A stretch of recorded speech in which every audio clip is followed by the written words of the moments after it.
Hello बच्चों, let's say this question and here this question says assertion tea cultivation is a labor intensive industry। T cultivation एक labour intensive industry यानी कि ऐसी industry जहाँ पे labour की बहुत ज़्यादा रिक्वायरमेंट होती है।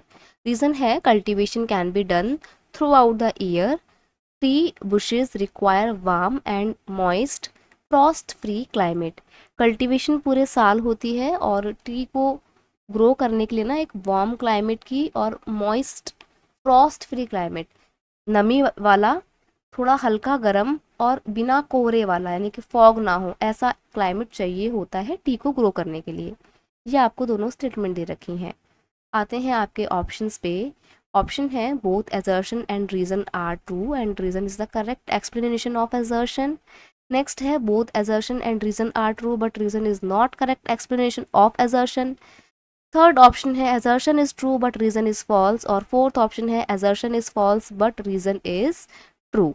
देखो जो टी है ना, चाय के बहुत बड़े बड़े प्लांटेशन होते हैं, बागान होते हैं, असम वगैरह में, कर्नाटका में तो बहुत होती है, ठीक है। तो जो बड़े बड़े बागान है तो वहाँ पे काम करने के लिए मजदूर चाहिए होंगे, तो ये एक लेबर इंटेंसिव तो होती है, ये बात बिल्कुल सही है, ठीक है। और फिर चाय की जो खेती होती है ना वो पूरे साल होती है, ऐसा कुछ स्पेसिफिक पीरियड नहीं कि हाँ भाई इतने टाइम में ही होगी। जैसे गेहूं का होता है, चावल का होता है ना कि रबी क्रॉप है तो रबी सीजन में ही होगी, खरीफ क्रॉप है तो खरीफ सीजन में होगी, ऐसा चाय चाय के साथ नहीं है। T cultivation through out the year होता है, ठीक है।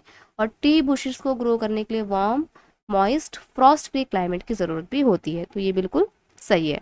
आगे देखते हैं। T cultivation is a labour intensive industry because T bushes require constant care.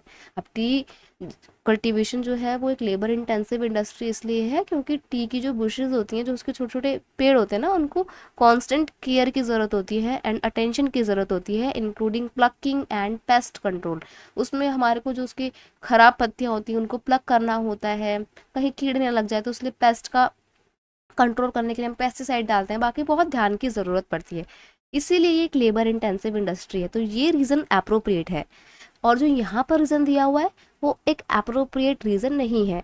हालांकि स्टेटमेंट सही है तो हम ये बोल सकते हैं कि both assertion and reason are true but reason is not correct explanation of assertion.